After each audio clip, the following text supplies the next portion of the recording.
ನಮಸ್ಕಾರ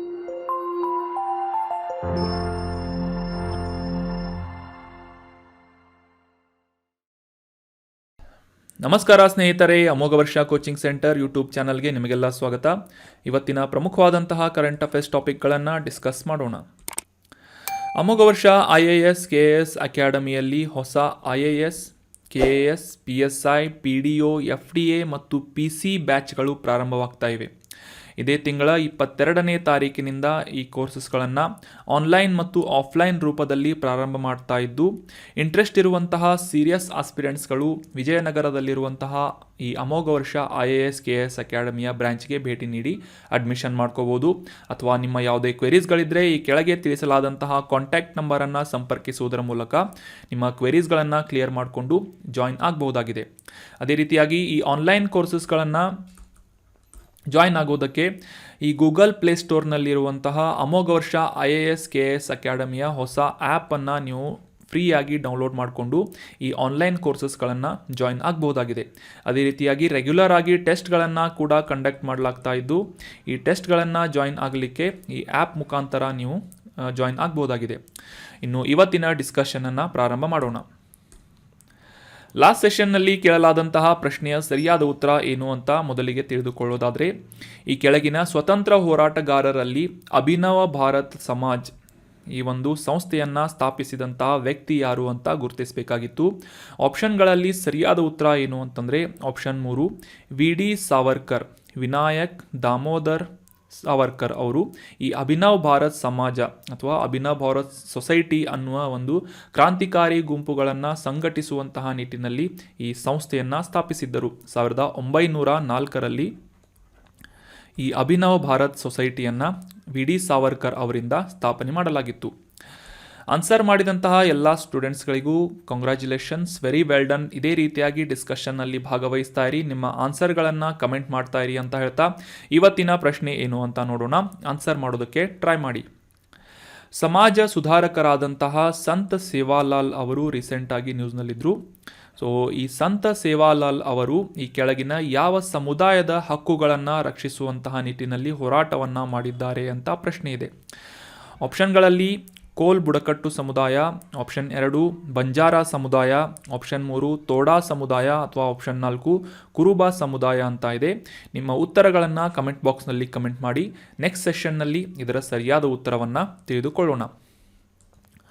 ಇನ್ನು ಇವತ್ತಿನ ಮೊದಲನೇ ಆರ್ಟಿಕಲ್ ಏನು ಅಂತ ನೋಡೋದಾದರೆ, ಭಾರತದಲ್ಲಿ ಮೊದಲ ಬಾರಿಗೆ ಈ 3D ಪ್ರಿಂಟಿಂಗ್ ಪೋಸ್ಟ್ ಆಫೀಸನ್ನು ಸ್ಥಾಪನೆ ಮಾಡಲಾಗಿದೆ.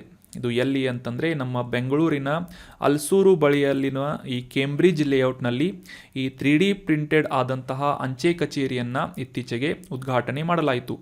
ಸೊ ಹೀಗಾಗಿ ಈ ಒಂದು ಅಂಚೆ ಕಚೇರಿ ಮತ್ತು ಈ 3D ಪ್ರಿಂಟಿಂಗ್ ಟೆಕ್ನಾಲಜಿ ಕುರಿತಾದಂತಹ ಕೆಲವೊಂದಿಷ್ಟು ವಿಶೇಷ ಮಾಹಿತಿಗಳನ್ನು, ಅದರಲ್ಲೂ ಕೂಡ examination point of view important ಆದಂತಹ ಮಾಹಿತಿಗಳನ್ನು ಡಿಸ್ಕಸ್ ಮಾಡೋಣ. ಸುಮಾರು 1100 ಚದರ ಅಡಿ ವಿಸ್ತೀರ್ಣವನ್ನು ಹೊಂದಿದಂತಹ ಇಮೇಜ್ನಲ್ಲಿ ನೋಡ್ಬೋದು ನೀವು. ಈ 3D ಪ್ರಿಂಟೆಡ್ ಆದಂತಹ ಪೋಸ್ಟ್ ಆಫೀಸನ್ನು ಸಾಂಪ್ರದಾಯಿಕ ನಿರ್ಮಾಣದ ಅವಧಿಗೆ ಕಂಪೇರ್ ಮಾಡಿದರೆ 10 ತಿಂಗಳಲ್ಲಿ ಕಂಪ್ಲೀಟ್ ಆಗ್ತಾ ಇದ್ದಂತಹ ಈ ಒಂದು ಅಂಚೆ ಕಚೇರಿಯನ್ನು ಕೇವಲ 3D ಪ್ರಿಂಟಿಂಗ್ ಟೆಕ್ನಾಲಜಿಯ ಮೂಲಕ 43 ದಿನದಲ್ಲಿ ಕಂಪ್ಲೀಟ್ ಮಾಡಲಾಗಿದೆ. ಈ ಒಂದು ವಿಡಿಯೋದಲ್ಲಿ ಕ್ಲಿಯರ್ ಆಗಿ ನೋಡ್ಬೋದು ಯಾವ ರೀತಿಯಾಗಿ ಈ ಒಂದು 3D ಪ್ರಿಂಟಿಂಗ್ ಟೆಕ್ನಾಲಜಿಯ ಮೂಲಕ, ತಂತ್ರಜ್ಞಾನದ ಮೂಲಕ ಈ ಪೋಸ್ಟ್ ಆಫೀಸನ್ನು ಸ್ಥಾಪನೆ ಮಾಡಲಾಗಿದೆ ಅಥವಾ ನಿರ್ಮಾಣ ಮಾಡಲಾಗಿದೆ ಅಂತ. ಅದೇ ರೀತಿಯಾಗಿ ಈ IIT ಮದ್ರಾಸ್ನ ತಾಂತ್ರಿಕ ಮಾರ್ಗದರ್ಶನದೊಂದಿಗೆ ಲಾರ್ಸನ್ ಆ್ಯಂಡ್ ಟಬ್ರೋ ಅನ್ನುವ ಈ ಒಂದು ಸಂಸ್ಥೆಯ ಮುಖಾಂತರ ಈ ಒಂದು ಎಕ್ಸಿಕ್ಯೂಷನನ್ನು ಅಥವಾ ಈ 3D ಪ್ರಿಂಟಿಂಗ್ ಮುಖಾಂತರ ಪೋಸ್ಟ್ ಆಫೀಸನ್ನು ನಿರ್ಮಾಣ ಮಾಡಲಾಗಿದೆ ಅಂತ ಕೂಡ ಮಾಹಿತಿಯನ್ನು ನಾವು ಅಂಡರ್ಸ್ಟ್ಯಾಂಡ್ ಮಾಡ್ಕೋಬೇಕು, ವೆರಿ ಇಂಪಾರ್ಟೆಂಟ್. ಸುಮಾರು 23 ಲಕ್ಷದ ವೆಚ್ಚದಲ್ಲಿ ಈ ಒಂದು ಪೋಸ್ಟ್ ಆಫೀಸನ್ನು ನಿರ್ಮಾಣ ಮಾಡಲಾಗಿದ್ದು, 30% ಈ ವೆಚ್ಚದ ಉಳಿತಾಯವನ್ನು, ಅಂದರೆ ಸಾಂಪ್ರದಾಯಿಕ ಪದ್ಧತಿಯಲ್ಲಿ ಈ ಪೋಸ್ಟ್ ಆಫೀಸನ್ನು ನಿರ್ಮಾಣ ಮಾಡಿದರೆ ಎಷ್ಟು ವೆಚ್ಚವಾಗ್ತಿತ್ತು ಅದರ 30%ನಷ್ಟು ಹಣವನ್ನು, ಕಾಸ್ಟನ್ನು ಉಳಿಸಲಾಗಿದೆ ಅಂತ. ಟೋಟಲ್ 23 ಲಕ್ಷ ರೂಪಾಯಿಯಲ್ಲಿ ಈ 3D ಪ್ರಿಂಟಿಂಗ್ ಟೆಕ್ನಾಲಜಿಯ ಮೂಲಕ ಪೋಸ್ಟ್ ಆಫೀಸನ್ನು ನಿರ್ಮಾಣ ಮಾಡಲಾಗಿದೆ. ಈ ಒಂದು ವಿಡಿಯೋದಲ್ಲಿ ನೀವು ಕ್ಲಿಯರ್ ಆಗಿ ನೋಡ್ಬೋದು. ಅಷ್ಟೇ ಅಲ್ಲದೆ ಸಮಯದ ದಕ್ಷತೆ ಅಂದರೆ 10 ತಿಂಗಳಲ್ಲಿ ಕಂಪ್ಲೀಟ್ ಆಗುವಂತಹ ಈ ಒಂದು ಪೋಸ್ಟ್ ಆಫೀಸನ್ನು ಕೇವಲ 43 ದಿನದಲ್ಲಿ ಕಂಪ್ಲೀಟ್ ಮಾಡಲಾಗಿದೆ ಅನ್ನೋದು ಕೂಡ ವೆರಿ ಇಂಪಾರ್ಟೆಂಟ್ ಆದಂತಹ ಪಾಯಿಂಟ್ ಆಗಿದೆ. ಸೊ ಹೀಗಾಗಿ ಇಷ್ಟೊಂದು ಅನುಕೂಲವನ್ನು ಮಾಡಿಕೊಟ್ಟಂತಹ ಈ 3D ಪ್ರಿಂಟಿಂಗ್ ಟೆಕ್ನಾಲಜಿ ತಂತ್ರಜ್ಞಾನದ ಕುರಿತಾದಂತಹ ಕೆಲವೊಂದಿಷ್ಟು ಇಂಪಾರ್ಟೆಂಟ್ ಮಾಹಿತಿಗಳನ್ನು ನಾವು ಅಂಡರ್ಸ್ಟ್ಯಾಂಡ್ ಮಾಡ್ಕೊಳ್ಳೋದಕ್ಕೆ ಪ್ರಯತ್ನವನ್ನು ಪಡೋಣ. ಮುಖ್ಯವಾಗಿ ಈ ಕಂಪ್ಯೂಟರ್ ಸಾಫ್ಟ್ವೇರ್ನಲ್ಲಿನ ಈ ಕಂಪ್ಯೂಟರ್ ಏಡೆಡ್ ಡಿಸೈನ್ ಅಥವಾ ಕ್ಯಾಡ್ ಅಂತ ನೀವೆಲ್ಲ ಕೇಳಿರ್ಬೋದು. ಕಂಪ್ಯೂಟರ್ ಏಡೆಡ್ ಡಿಸೈನ್ ಅನ್ನುವ ಈ ಒಂದು ಸಾಫ್ಟ್ವೇರ್ ಮೂಲಕ ಈ 3 ಡೈಮೆನ್ಷನಲ್ ಮಾಡೆಲ್ಗಳನ್ನು ನಿರ್ಮಾಣ ಮಾಡಲಾಗಿರುತ್ತೆ. ಅದೇ ಒಂದು ಕಂಪ್ಯೂಟರ್ಗೆ ಒಂದು ಇನ್ಸ್ಟ್ರಕ್ಷನ್ಸ್ಗಳನ್ನು ನೀಡಿ ಈ 3D ಪ್ರಿಂಟಿಂಗ್ ಮಷೀನ್ಗೆ ಔಟ್ಪುಟ್ಟನ್ನು ಅಥವಾ ಒಂದು ಡೇಟಾವನ್ನು ಸಪ್ಲೈ ಮಾಡಿದಾಗ ಈ 3D ಪ್ರಿಂಟಿಂಗ್ ಮುಖಾಂತರ ಈ ಒಂದು ನಿರ್ಮಾಣವನ್ನು ಅಥವಾ ಈ ಪ್ರೋಟೋಟೈಪ್ಸ್ಗಳಾಗಿರ್ಬೋದು, ಮಾಡೆಲ್ಸ್ಗಳಾಗಿರ್ಬೋದು ಅಥವಾ ಈ ರೀತಿಯಾದಂತಹ ನಿರ್ಮಾಣಗಳಾಗಿರ್ಬೋದು, ಇವುಗಳನ್ನು ಕಂಪ್ಲೀಟ್ ಮಾಡುವಂತಹ ನಿಟ್ಟಿನಲ್ಲಿ ಸಾಕಾರ ಮಾಡುವಂತಹ ಒಂದು ತಂತ್ರಜ್ಞಾನ 3D ಪ್ರಿಂಟಿಂಗ್ ಟೆಕ್ನಾಲಜಿ ಆಗಿದೆ. ಇದನ್ನು ಅಡಿಟಿವ್ ಮ್ಯಾನುಫ್ಯಾಕ್ಚರಿಂಗ್ ಅಂತ ಕೂಡ ಕರೀತಾರೆ, ನೆನ್ಪಿಟ್ಕೊಳ್ಳಿ. ಈ ಸಾಮಾನ್ಯವಾಗಿ ಈ 3D ಪ್ರಿಂಟಿಂಗ್ ಟೆಕ್ನಾಲಜಿಯಲ್ಲಿ ಮಾಡೆಲ್ಗಳಾಗಿರ್ಬೋದು, ಪ್ರೋಟೋಟೈಪ್ಸ್ಗಳಾಗಿರ್ಬೋದು ಅಥವಾ ಈ ವಿಶೇಷ ಪದಾರ್ಥಗಳಾದಂತಹ plastic, resin, thermoplastic, metal, fibre, ceramic ಈ ರೀತಿಯಾದಂತಹ ಮಿಶ್ರಣಗಳನ್ನು ಬಳಸಿಕೊಂಡು ಈ 3D ಪ್ರಿಂಟಿಂಗ್ ಟೆಕ್ನಾಲಜಿ ಇಂದ ವಸ್ತುಗಳನ್ನು ಅಥವಾ ಮಾಡೆಲ್ಗಳನ್ನು ರೂಪಿಸಲಾಗುತ್ತದೆ. ಸಾಮಾನ್ಯವಾಗಿ ಲೇಯರ್ ಬೈ ಲೇಯರ್ ಈ ರೀತಿಯಾದಂತಹ ಒಂದು ನಿರ್ಮಾಣವನ್ನು ಮಾಡುವಂತಹ ಕಾನ್ಸ್ಟ್ರಕ್ಷನ್ಸ್ಗಳನ್ನು ಎಕ್ಸಿಕ್ಯೂಟ್ ಮಾಡುವಂತಹ ತಂತ್ರಜ್ಞಾನ 3D ಪ್ರಿಂಟಿಂಗ್ ಟೆಕ್ನಾಲಜಿ ಆಗಿದೆ. ಸೊ ಸದ್ಯಕ್ಕೆ ರೀಸೆಂಟಾಗಿ ನಮ್ಮ ಬೆಂಗಳೂರಿನ ಅಲ್ಸೂರು ಬಳಿ ಇರುವಂತಹ ಈ ಕೇಂಬ್ರಿಡ್ಜ್ ಲೇಔಟ್ನಲ್ಲಿ ಈ ಪೋಸ್ಟ್ ಆಫೀಸನ್ನು 3D ಪ್ರಿಂಟಿಂಗ್ ಟೆಕ್ನಾಲಜಿಯ ಮುಖಾಂತರ ನಿರ್ಮಾಣ ಮಾಡಲಾಗಿದೆ ಅನ್ನೋದು ಇಂಪಾರ್ಟೆಂಟ್ ಆದಂತಹ ನ್ಯೂಸ್ ಆಗಿತ್ತು. ಇನ್ನು 2018ನೇ ಇಸವಿಯಲ್ಲಿ UPSC ಪ್ರಿಲಿಮ್ಸ್ನಲ್ಲಿ ಈ 3D ಪ್ರಿಂಟಿಂಗ್ ಟೆಕ್ನಾಲಜಿಗೆ ಸಂಬಂಧಪಟ್ಟಂತಹ ಪ್ರಶ್ನೆಯನ್ನು ಕೇಳಲಾಗಿತ್ತು. ಆ ಪ್ರಶ್ನೆಯನ್ನು ಒಮ್ಮೆ ರಿವೈಸ್ ಮಾಡ್ಕೊಳ್ಳೋಣ, ಸರಿ ಆನ್ಸರ್ ಏನು ಅಂತ ತಿಳ್ಕೊಳ್ಳೋಣ. 3D printing has application in which of the following, ಅಂದರೆ ಈ 3D ಪ್ರಿಂಟಿಂಗ್ ತಂತ್ರಜ್ಞಾನದ ಅಪ್ಲಿಕೇಶನ್ಗಳು ಯಾವ ಕ್ಷೇತ್ರಗಳಲ್ಲಿವೆ ಅಂತ ಕೆಳಗಡೆ 5 ಕ್ಷೇತ್ರಗಳನ್ನು ಮೆನ್ಷನ್ ಮಾಡಲಾಗಿದೆ. ಮೊದಲನೇದು ಯಾವುದು ಅಂತ ನೋಡೋದಾದರೆ ಪ್ರಿಪರೇಷನ್ ಆಫ್ ಕಾನ್ಫೆಕ್ಷನರಿ ಐಟಮ್ಸ್ ಅಂತಂದರೆ ಮಿಠಾಯಿಗಳನ್ನು ಪ್ರಿಪೇರ್ ಮಾಡುವುದು ಅಂತ ಒಂದನೇ ಸ್ಟೇಟ್ಮೆಂಟ್ ಆಗಿದೆ. ಅದೇ ರೀತಿಯಾಗಿ ಎರಡನೇ ಸ್ಟೇಟ್ಮೆಂಟ್ ಏನು ಅಂತಂದರೆ ಈ 3D ಪ್ರಿಂಟಿಂಗ್ನ ಅಪ್ಲಿಕೇಶನ್ ಆಗಿ ಮ್ಯಾನುಫ್ಯಾಕ್ಚರ್ ಆಫ್ ಬಯೋನಿಕ್ ಇಯರ್ಸ್ ಅಂತಂದರೆ ಕೃತಕವಾದಂತಹ ಈ ಒಂದು ಕಿವುಡರಿಗೆ ಕಿವಿ ಕೇಳಲು ಅನುಕೂಲ ಆಗುವಂತಹ ಸಾಧನವನ್ನು ಬಯೋನಿಕ್ ಇಯರ್ಸ್ ಅಂತ ಕರೀತಾರೆ. ಸೊ ಈ ಬಯೋನಿಕ್ ಇಯರ್ಸ್ಗಳನ್ನು ನಿರ್ಮಾಣ ಮಾಡಲು 3D ಪ್ರಿಂಟಿಂಗ್ ಸಹಾಯಕಾರಿಯಾಗಿದೆ ಅಂತ ಇದೆ. ಅದೇ ರೀತಿಯಾಗಿ ಮೂರನೇ ಅಪ್ಲಿಕೇಶನ್ ಏನು ಅಂತಂದರೆ ಆಟೋಮೋಟಿವ್ ಇಂಡಸ್ಟ್ರೀಸ್ಗಳಲ್ಲಿ ಈ 3D ಪ್ರಿಂಟಿಂಗ್ ಬಳಕೆಯಾಗುತ್ತದೆ ಅಂತ ಇದೆ. ಮತ್ತು ನಾಲ್ಕನೇ ಒಂದು ಅಪ್ಲಿಕೇಶನ್ ಏನು ಅಂತ ನೋಡೋದಾದರೆ ರೀಕಾನ್ಸ್ಟ್ರಕ್ಟಿವ್ ಸರ್ಜರೀಸ್ ಅಂದರೆ ಶಸ್ತ್ರಚಿಕಿತ್ಸೆಗಳಲ್ಲಿ ಬಳಸಲಾಗುತ್ತದೆ ಅಂತ ಇದೆ. ಐದನೇ ಸ್ಟೇಟ್ಮೆಂಟ್ ಏನು ಅಂತಂದರೆ ಈ ಡೇಟಾ ಪ್ರೊಸೆಸಿಂಗ್ ಟೆಕ್ನಾಲಜಿಯಲ್ಲಿ ಈ 3D ಪ್ರಿಂಟಿಂಗ್ನ ಅವಶ್ಯಕತೆ ಇದೆ ಅಂತ ಇದೆ. ಸೊ ಈ 5 ಸ್ಟೇಟ್ಮೆಂಟ್ಗಳು ಕೂಡ ಸರಿಯಾದಂತಹ ಅಪ್ಲಿಕೇಶನ್ಗಳಾಗಿವೆ. So option D 1, 2, 3, 4, 5 all are the applications of 3D printing technology.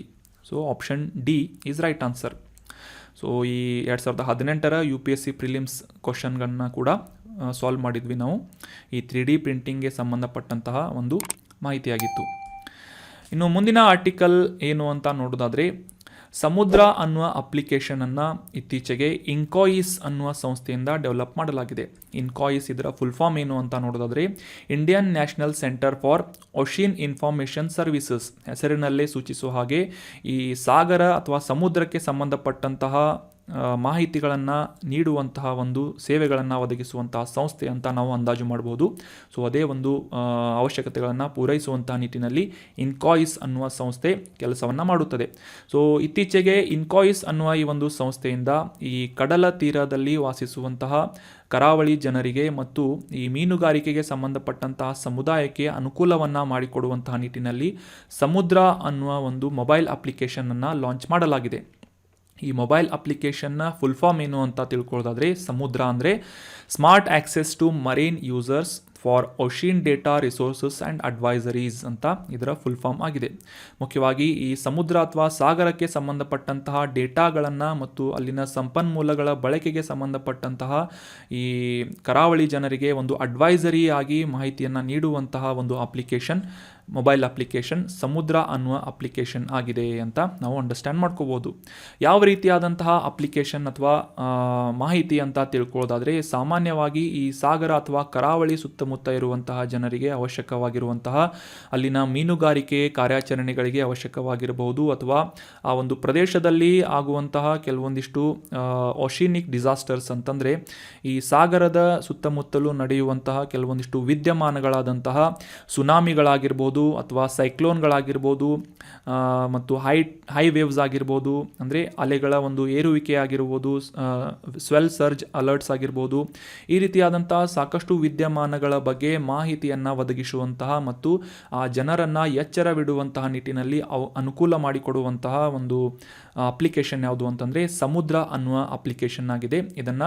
ಇದರ ಸಹಾಯದಿಂದ ಸಿಂಪಲ್ ಆಗಿ ಒಂದು ಕಾನ್ಫಿಡೆನ್ಸ್ ಮುಖಾಂತರ ನ್ಯಾವಿಗೇಟ್ ಮಾಡಲು ಕೂಡ, ಅಂದರೆ ಈ ಕರಾವಳಿಯಲ್ಲಿ ಸಮುದ್ರದಲ್ಲಿ ಮೀನು ಹಿಡಿಯುವುದಕ್ಕೆ ಹೋಗುವಂತಹ ನಾವಿಕರಿಗೆ ಅಥವಾ ಮೀನುಗಾರರಿಗೆ ನ್ಯಾವಿಗೇಟ್ ಮಾಡಲು ಕೂಡ ಈ ಒಂದು ಅಪ್ಲಿಕೇಶನ್ ಸಾಕಷ್ಟು ಸಹಾಯಕಾರಿಯಾಗಲಿದೆ ಅಂತ ಕೂಡ. ಇದರಿಂದ ಜನರಿಗೆ ಹೆಚ್ಚಿನ ಸುರಕ್ಷತೆ, ಸೇಫ್ಟಿ ಮತ್ತು ಪ್ರಾಫಿಟೇಬಲ್ ಆದಂತಹ ಫಿಶಿಂಗ್ ಆಪರೇಷನ್ಗಳನ್ನು ಕಂಡಕ್ಟ್ ಮಾಡುವುದಕ್ಕೆ ಈ ಸಮುದ್ರ ಅಪ್ಲಿಕೇಶನ್ ಅನುಕೂಲ ಮಾಡಿಕೊಡಲಿದೆ ಅಂತ ನಾವು ಅಂಡರ್ಸ್ಟ್ಯಾಂಡ್ ಮಾಡ್ಕೋಬೋದಾಗಿದೆ. ಸದ್ಯಕ್ಕೆ ಈ ಒಂದು ಅಪ್ಲಿಕೇಶನ್ ಇಂಗ್ಲೀಷ್ನಲ್ಲಿ ಸರ್ವಿಸಸನ್ನು ಪ್ರೊವೈಡ್ ಮಾಡ್ತಾ ಇದ್ದು, ಮುಂದಿನ ದಿನಗಳಲ್ಲಿ ಈ ಕರಾವಳಿ ಪ್ರದೇಶದಲ್ಲಿರುವಂತಹ ಮಾತನಾಡುವಂತಹ 8 ಭಾರತೀಯ ಭಾಷೆಗಳಲ್ಲೂ ಕೂಡ ಈ ಸಮುದ್ರ ಅಪ್ಲಿಕೇಶನ್ನ ಸೇವೆಗಳನ್ನು ಒದಗಿಸಲಾಗುವುದು ಅಂತ ಮಾಹಿತಿಯನ್ನು ನೀಡಲಾಗಿದೆ.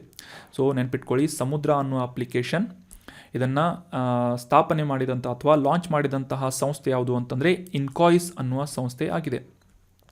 ಇನ್ನು ಈ ಸಂಸ್ಥೆಯ ಕುರಿತಾಗಿ ಮಾಹಿತಿಯನ್ನು ತಿಳ್ಕೊಳ್ಳೋದಾದರೆ, 1999ನೇ ಇಸವಿಯಲ್ಲಿ ಮಿನಿಸ್ಟ್ರಿ ಆಫ್ ಅರ್ತ್ ಸೈನ್ಸ್ ಅಥವಾ ಭೂವಿಜ್ಞಾನ ಸಚಿವಾಲಯದ ಅಡಿಯಲ್ಲಿ ಸ್ವಾಯತ್ತ ಸಂಸ್ಥೆಯಾಗಿ ಈ ಇನ್ಕಾಯ್ಸ್ ಅನ್ನುವ ಸಂಸ್ಥೆಯನ್ನು ಸ್ಥಾಪನೆ ಮಾಡಲಾಗಿತ್ತು. ಆಲ್ರೆಡಿ ಡಿಸ್ಕಸ್ ಮಾಡಲಾದ ಹಾಗೆ ಕಂಟಿನ್ಯೂಯಸ್ ಆಗಿ ಈ ಸಮುದ್ರಕ್ಕೆ ಸಂಬಂಧಪಟ್ಟಂತಹ ಅನಾಲಿಸಿಸ್ಗಳನ್ನು ಮಾಡುವುದು ಮತ್ತು ಈ ಮರೀನ್ ಟೈಮ್ ಫೋಕಸ್ ಆದಂತಹ ಕೆಲವೊಂದಿಷ್ಟು ಸಂಶೋಧನೆಗಳನ್ನು ನಿರಂತರವಾಗಿ ಸುಧಾರಣೆ ಮಾಡುವಂತಹ ನಿಟ್ಟಿನಲ್ಲಿ ಸಮಾಜ, ಉದ್ಯಮ, ಸರ್ಕಾರಿ ಸಂಸ್ಥೆಗಳು, ವೈಜ್ಞಾನಿಕ ಸಮುದಾಯಕ್ಕೆ ಅವಶ್ಯಕವಾದಂತಹ ಮಾಹಿತಿಯನ್ನು ಮತ್ತು ಸಲಹೆಗಳನ್ನು ಒದಗಿಸುವಂತಹ ನಿಟ್ಟಿನಲ್ಲಿ ಈ ಇನ್ಕಾಯ್ಸ್ ಅನ್ನುವ ಸಂಸ್ಥೆ 1999ನೇ ಇಸವಿಯಿಂದ ಕಾರ್ಯವನ್ನು ನಿರ್ವಹಿಸ್ತಾ ಇದೆ. ಇದು ಯಾವ ಒಂದು ಸಚಿವಾಲಯದ ಅಡಿಯಲ್ಲಿ ಕಾರ್ಯನಿರ್ವಹಿಸುತ್ತದೆ ಅಂತಂದರೆ ಮಿನಿಸ್ಟ್ರಿ ಆಫ್ ಅರ್ತ್ ಸೈನ್ಸಸ್ ಅಥವಾ ಭೂವಿಜ್ಞಾನ ಸಚಿವಾಲಯದ ಅಡಿಯಲ್ಲಿ ಇನ್ಕಾಯ್ಸ್ ಸಂಸ್ಥೆ ಕಾರ್ಯವನ್ನು ನಿರ್ವಹಿಸುತ್ತದೆ. ಅದೇ ರೀತಿಯಾಗಿ ಸಮುದ್ರ ಅನ್ನುವ ಅಪ್ಲಿಕೇಶನನ್ನು ಇತ್ತೀಚೆಗೆ ಇನ್ಕಾಯ್ಸ್ ಅನ್ನುವ ಸಂಸ್ಥೆಯಿಂದ ಲಾಂಚ್ ಮಾಡಲಾಯಿತು ಅಂತ ನಾವು ಕಾಂಟೆಕ್ಸ್ಟ್ನಲ್ಲಿ ಅಂಡರ್ಸ್ಟ್ಯಾಂಡ್ ಮಾಡ್ಕೊಂಡ್ವಿ.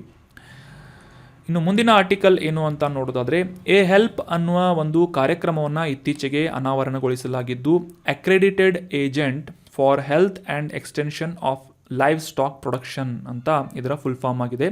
ಇದರ ಹೆಸರಲ್ಲೇ ಹೇಳುವ ಹಾಗೆ ಅಕ್ರೆಡಿಟೆಡ್ ಏಜೆಂಟ್ ಅಂದರೆ ಒಬ್ಬ ಏಜೆಂಟ್ನ ಮುಖಾಂತರ ಒಂದು ಅವಶ್ಯಕತೆಗಳನ್ನು ಅಥವಾ ಸಹಾಯವನ್ನು ಪಡೆದುಕೊಳ್ಳುವಂತಹ ನಿಟ್ಟಿನಲ್ಲಿ ಸ್ಥಾಪಿಸಲಾದಂತಹ ಕಾರ್ಯಕ್ರಮ, ಇನಿಷಿಯೇಟಿವ್ ಯಾವುದು ಅಂತಂದರೆ ಎ ಹೆಲ್ಪ್ ಅನ್ನುವ ಪ್ರೋಗ್ರಾಮ್ ಆಗಿದೆ. ಇತ್ತೀಚೆಗೆ ಗುಜರಾತ್ನಲ್ಲಿ ಎ ಹೆಲ್ಪ್ ಅನ್ನುವ ಕಾರ್ಯಕ್ರಮವನ್ನು ಕೇಂದ್ರ ಪಶುಸಂಗೋಪನೆ ಮತ್ತು ಡೈರಿ ಸಚಿವರಿಂದ ಉದ್ಘಾಟನೆ ಮಾಡಲಾಯಿತು, ಅನಾವರಣಗೊಳಿಸಲಾಯಿತು ಅಂತ ನ್ಯೂಸ್ನಲ್ಲಿ ಈ ಎ ಹೆಲ್ಪ್ ಅನ್ನುವ ಒಂದು ಪ್ರೋಗ್ರಾಮ್ ಬಗ್ಗೆ ಡಿಸ್ಕಸ್ ಮಾಡಲಾಗಿತ್ತು. ಸೊ ಹೀಗಾಗಿ ಈ ಒಂದು ಪ್ರೋಗ್ರಾಮ್ ಕುರಿತಾದಂತಹ ಕೆಲವೊಂದಿಷ್ಟು ವಿಶೇಷ ಮಾಹಿತಿಗಳನ್ನು ಈ ಒಂದು ಆರ್ಟಿಕಲ್ನಲ್ಲಿ ಡಿಸ್ಕಸ್ ಮಾಡೋಣ. ಆಗಲೇ ತಿಳಿಸಿದ ಹಾಗೆ ಕೇಂದ್ರ ಮೀನುಗಾರಿಕೆ ಸಚಿವಾಲಯ, ಪಶುಸಂಗೋಪನೆ ಮತ್ತು ಡೈರಿಯಿಂಗ್ ಸಚಿವಾಲಯ, ಅದೇ ರೀತಿಯಾಗಿ ಗ್ರಾಮೀಣಾಭಿವೃದ್ಧಿ ಸಚಿವಾಲಯದ ಅಡಿಯಲ್ಲಿ ಪ್ರಾರಂಭ ಮಾಡಲಾದಂತಹ ಒಂದು ಇನಿಷಿಯೇಟಿವ್ ಉಪಕ್ರಮ ಯಾವುದು ಅಂತಂದರೆ ಎ ಹೆಲ್ಪ್ ಅನ್ನುವ ಉಪಕ್ರಮವಾಗಿದೆ.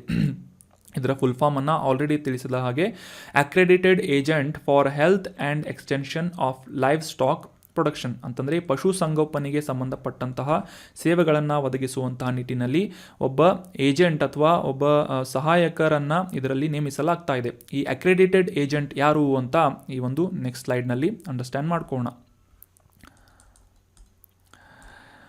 ಸ್ಥಳೀಯವಾಗಿ ಇರುವಂಥ ಅಂದರೆ ಗ್ರಾಮೀಣ ಪ್ರದೇಶದಲ್ಲಿ ಸ್ಥಳೀಯವಾಗಿ ಇರುವಂತಹ ವಾಸಿಸುವಂತಹ ಮಹಿಳಾ ಕಾರ್ಯಕರ್ತರನ್ನು ಏಜೆಂಟಾಗಿ ಗುರುತಿಸಲಾಗುತ್ತದೆ.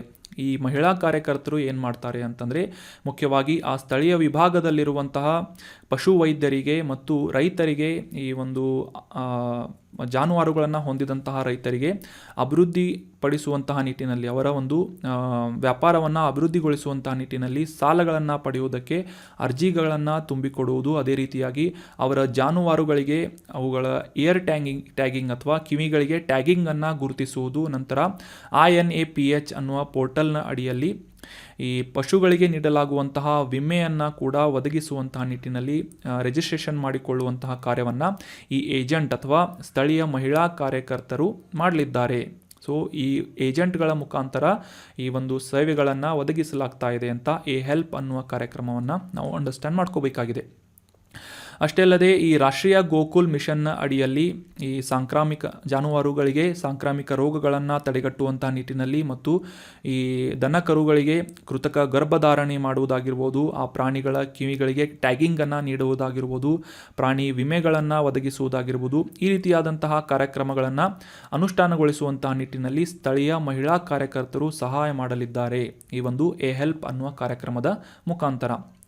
ಸೊ ಅದೇ ರೀತಿಯಾಗಿ ಈ ಒಂದು ರಾಷ್ಟ್ರೀಯ ಗೋಕುಲ್ ಮಿಷನ್ ಬಗ್ಗೆ ನಾವು ಡಿಸ್ಕಸ್ ಮಾಡಿದ್ವಿ. ಅದರ ಡೀಟೇಲ್ ಆದಂತಹ ಮಾಹಿತಿಯನ್ನು ತಿಳ್ಕೊಳ್ಳೋದಾದರೆ 2014ನೇ ಇಸವಿ ಡಿಸೆಂಬರ್ನಲ್ಲಿ ದೇಶೀಯ ಗೋವಿನ ತಳಿಗಳನ್ನು ಅಭಿವೃದ್ಧಿ ಮಾಡಿ ಅವುಗಳ ಸಂರಕ್ಷಣೆ ಮಾಡುವಂತಹ ನಿಟ್ಟಿನಲ್ಲಿ ಅನುಷ್ಠಾನಗೊಳಿಸಲಾದಂತಹ ಒಂದು ಮಿಷನ್ ಯಾವುದು ಅಂತಂದರೆ ರಾಷ್ಟ್ರೀಯ ಗೋಕುಲ್ ಮಿಷನ್, RGM ಅಂತ ಕೂಡ ಇದನ್ನು ಕರೆಯಲಾಗುತ್ತದೆ. ಸೊ ಈ ಒಂದು ಕಾರ್ಯಕ್ರಮವನ್ನು 2021ರಿಂದ 2026ರವರೆಗೆ ಅನುಷ್ಠಾನಗೊಳಿಸಲಾಗ್ತಾ ಇರುವಂತಹ ರಾಷ್ಟ್ರೀಯ ಪಶುಧನ್ ವಿಕಾಸ್ ಯೋಜನಾ, ಈ ಒಂದು ಯೋಜನೆಯ ಅಡಿಯಲ್ಲಿ, ಈ ಒಂದು ಅಂಬ್ರೆಲಾ ಪ್ರೋಗ್ರಾಮ್ನ ಅಡಿಯಲ್ಲಿ ರಾಷ್ಟ್ರೀಯ ಗೋಕುಲ್ ಮಿಷನನ್ನು ಅನುಷ್ಠಾನಗೊಳಿಸಲಾಗ್ತಾ ಇದೆ. ಸೊ ನೆನ್ಪಿಟ್ಕೊಳ್ಳಿ, ಇತ್ತೀಚೆಗೆ ನಮ್ಮ ಪ್ರಧಾನಮಂತ್ರಿಯವರು ಆಗಸ್ಟ್ 15ರಂದು ಮಾಡಿದಂತಹ ಭಾಷಣದಲ್ಲಿ 15,000 ಕೋಟಿ ರೂಪಾಯಿಗಳಷ್ಟು ಈ ಪಶುಗಳಿಗೆ ಒಂದು ವ್ಯಾಕ್ಸಿನೇಷನನ್ನು ಅಥವಾ ಲಸಿಕೆಯನ್ನು ನೀಡುವಂತಹ ಕಾರ್ಯಕ್ರಮಕ್ಕೆ ಅಲೋಕೇಶನನ್ನು ನೀಡಲಾಗಿದೆ ಅಂತ ಒಂದು ಸ್ಟೇಟ್ಮೆಂಟನ್ನು ನೀಡಿದ್ರು. ಅದನ್ನು ಸಮರಿಯಲ್ಲಿ ನಾವು ಡೀಟೇಲ್ ಆಗಿ ರೀಸೆಂಟಾಗಿ ಡಿಸ್ಕಸ್ ಮಾಡಿದ್ವಿ. ಸೊ ಅದೇ ಮಾಹಿತಿಯನ್ನು ಈಗ ಮತ್ತೆ ನಾವು ಡಿಸ್ಕಸ್ ಮಾಡ್ತಾ ಇದ್ದೇವೆ. ಈ ರಾಷ್ಟ್ರೀಯ ಪಶುಧನ್ ವಿಕಾಸ್ ಯೋಜನಾ ಅಡಿಯಲ್ಲಿ ಈ ಹೆಲ್ಪ್ ಅನ್ನುವ ಕಾರ್ಯಕ್ರಮವನ್ನು ಅನುಷ್ಠಾನಗೊಳಿಸಲಾಗ್ತಾ ಇದೆ ಅಂತ ನಾವು ಅಂಡರ್ಸ್ಟ್ಯಾಂಡ್ ಮಾಡ್ಕೊಂಡ್ವಿ. ಇನ್ನು ಮುಂದಿನ ಆರ್ಟಿಕಲ್ ಕೂಡ ಇತ್ತೀಚೆಗೆ ನಮ್ಮ ಪ್ರಧಾನಮಂತ್ರಿಯವರ ಭಾಷಣದ ಒಂದು ಆಶ್ವಾಸನೆಯ ಮುಖಾಂತರ ಪ್ರಾರಂಭ ಮಾಡಲಾಗ್ತಾ ಇರುವಂತಹ PM ವಿಶ್ವಕರ್ಮ ಯೋಜನೆಯ ಬಗ್ಗೆ ಈ ಒಂದು ಆರ್ಟಿಕಲ್ನಲ್ಲಿ ನಾವು ಡಿಸ್ಕಸ್ ಮಾಡೋಣ. ಮುಖ್ಯವಾಗಿ ಈ cabinet committee on economic affairs, ಈ ಒಂದು ಸಮಿತಿಯ ಅಧ್ಯಕ್ಷತೆಯನ್ನು ವಹಿಸುವಂತಹ ಪ್ರಧಾನಮಂತ್ರಿಯವರಿಂದ ಇತ್ತೀಚೆಗೆ ಈ ಪ್ರಧಾನಮಂತ್ರಿ ವಿಶ್ವಕರ್ಮ ಯೋಜನೆಯನ್ನು ಅಪ್ರೂವಲನ್ನು ನೀಡಲಾಗಿದೆ ಅಂತ ನ್ಯೂಸ್ನಲ್ಲಿ ಪಬ್ಲಿಷ್ ಆಗಿತ್ತು. ಸೊ ಹೀಗಾಗಿ ಈ ಪ್ರಧಾನಮಂತ್ರಿ ವಿಶ್ವಕರ್ಮ ಯೋಜನೆಯ ಕುರಿತಾದಂತಹ ಕೆಲವೊಂದಿಷ್ಟು ವಿಶೇಷ ಮಾಹಿತಿಗಳನ್ನು, exam point of view important ಮಾಹಿತಿಗಳನ್ನು ಡಿಸ್ಕಸ್ ಮಾಡೋಣ. ಸುಮಾರು 13,000 ಕೋಟಿ ರೂಪಾಯಿಗಳಷ್ಟು ಬಜೆಟ್ ಅಲೋಕೇಶನ್ನೊಂದಿಗೆ ಕೇಂದ್ರ ವಲಯದ ಸೆಂಟ್ರಲ್ ಸೆಕ್ಟರ್ ಸ್ಕೀಮನ್ನು ಪ್ರಾರಂಭ ಮಾಡಲಾಗ್ತಾ ಇದೆ. ಮುಂದಿನ 5 ವರ್ಷಗಳವರೆಗೆ ಅಂದರೆ 2023-24ನೇ ವರ್ಷದಿಂದ 27-28ನೇ ವರ್ಷದವರೆಗೆ ಈ PM ವಿಶ್ವಕರ್ಮ ಯೋಜನೆಯನ್ನು ಅನುಷ್ಠಾನಗೊಳಿಸಲಾಗುವುದು ಅಂತ ನ್ಯೂಸ್ನಲ್ಲಿ ಪಬ್ಲಿಷ್ ಮಾಡಲಾಗಿದೆ. ಅಂದರೆ ಈ ಕ್ಯಾಬಿನೆಟ್ ಕಮಿಟಿ ಆನ್ ಎಕನಾಮಿಕ್ ಅಫೇರ್ಸ್ನಿಂದ ಪಬ್ಲಿಷ್ ಮಾಡಲಾಗಿದೆ. ಸೊ ಹೀಗಾಗಿ ಈ PM ವಿಶ್ವಕರ್ಮ ಯೋಜನೆಯನ್ನು ಸೆಪ್ಟೆಂಬರ್ 17ರಂದು ಅಂದರೆ ವಿಶ್ವಕರ್ಮ ಜಯಂತಿಯಂದು ಪರಿಚಯಿಸುವಂತಹ ಅಥವಾ ಇಂಟ್ರೊಡ್ಯೂಸ್ ಮಾಡುವಂತಹ ನಿಟ್ಟಿನಲ್ಲಿ ನಿರ್ಧಾರಗಳನ್ನು ಕೈಗೊಳ್ಳಲಾಗಿದ್ದು, ಮುಖ್ಯವಾಗಿ ದೇಶದಾದ್ಯಂತ ಈ ಕಾರ್ಮಿಕ ವರ್ಗವಾದಂತಹ ನೇಕಾರರು, ಅಕ್ಕಸಾಲಿಗರು, ಕಮ್ಮಾರರು, ಲಾಂಡ್ರಿ ಕಾರ್ಮಿಕರು, ಕ್ಷೌರಿಕರು, ಈ ರೀತಿಯಾದಂತಹ ನುರಿತ ಕುಶಲಕರ್ಮಿಗಳಿಗೆ ಅನುಕೂಲ ಮಾಡಿಕೊಡುವಂತಹ ನಿಟ್ಟಿನಲ್ಲಿ ಮುಖ್ಯವಾಗಿ ವಿಶೇಷವಾಗಿ ಈ OBC ಅದರ್ ಬ್ಯಾಕ್ವರ್ಡ್ ಕಾಸ್ಟ್ ಅಂತ ಏನು ಕರಿತೇವೆ, ಕ್ಯಾಟಗರಿ ಅಂತ.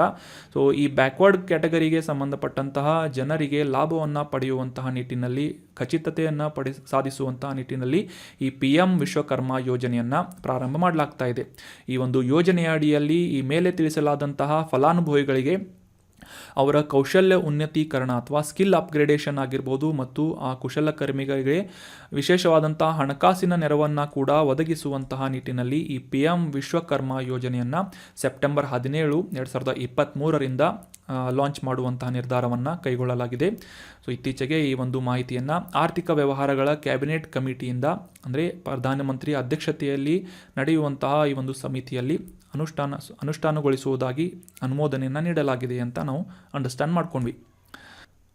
ಇನ್ನು ಮುಂದಿನ ಆರ್ಟಿಕಲ್ ಟೆಕ್ನಾಲಜಿ ಡೆವಲಪ್ಮೆಂಟ್ ಫಂಡ್ ಬಗ್ಗೆ ಇದೆ. TDF ಅಂದರೆ ತಂತ್ರಜ್ಞಾನ ಅಭಿವೃದ್ಧಿ ನಿಧಿ ಅಂತ.